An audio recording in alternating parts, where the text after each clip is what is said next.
On continue, et on va parler maintenant de l'orienté objet du système de classe, comment on va gérer tout ça, comment on va pouvoir manipuler tout ça avec TypeScript. Donc c'est parti, on va se créer notre nouveau dossier juste là, hop.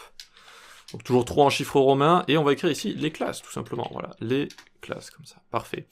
À l'intérieur, on va se copier le dossier d'installation qu'on a juste ici, on le colle, et on va faire un classe de base. Classe de base juste ici. On va s'open in integrated terminal, tsc-w, tac, hop. Ici, on s'ouvre le bon index. On va dans script, on supprime tout, et c'est parti pour cette leçon. On va créer une classe de base et on va voir vraiment comment ça fonctionne et comment on doit présenter tout ça. Une classe, ça sert à créer des objets. Ça a été introduit en JavaScript depuis, encore une fois, la révolution entre guillemets ES6, donc ES de 2015. ES6, en fait, c'est égal à ES 2015. Hein. C'est pour ça que ça embrouille pas mal de gens. C'est l'ECMAScript, c'est la version, c'est la norme, c'est la spécification.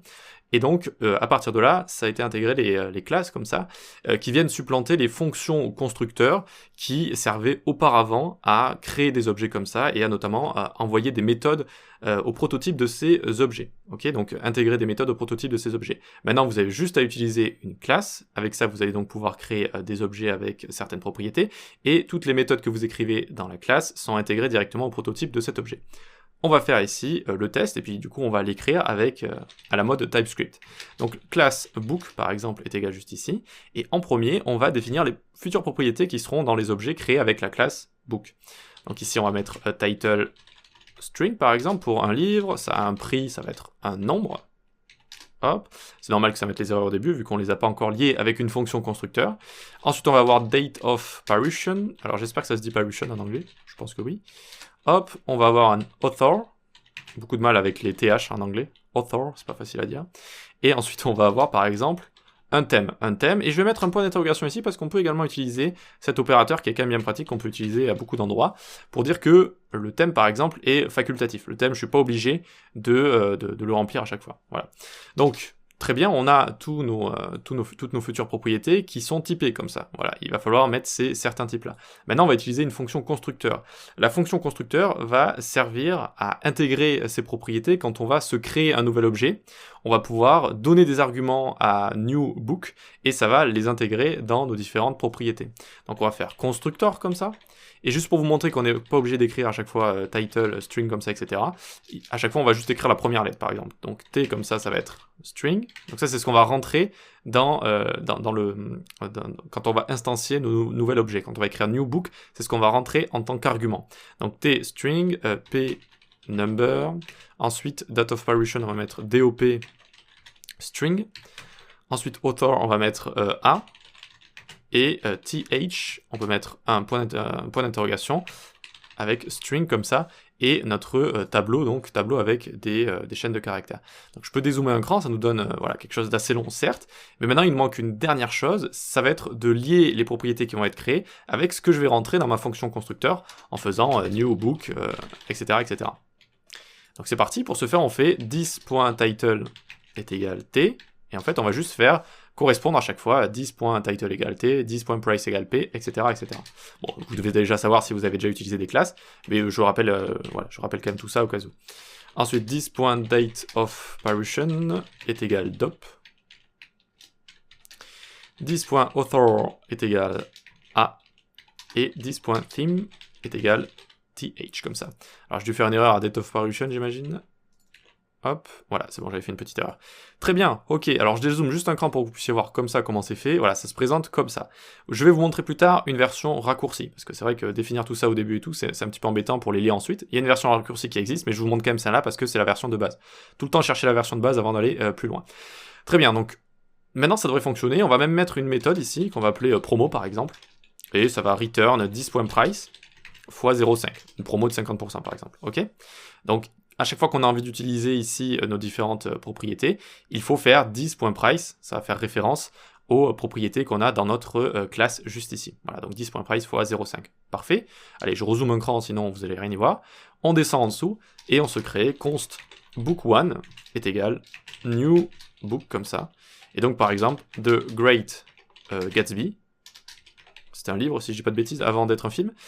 Il coûte par exemple 20 €, tac. Alors là, la date de parution, je vais mettre 11/04/1955 par exemple.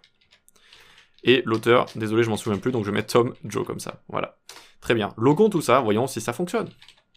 Book 1, hop, et on a bien notre book ici, avec l'auteur, la parution, thème, title, etc., etc. Donc ouais, ça m'a l'air de bien fonctionner, super. Et si je vais dans le prototype ici, je vois bien que ça a été rajouté, ma méthode a été rajoutée dans le prototype directement.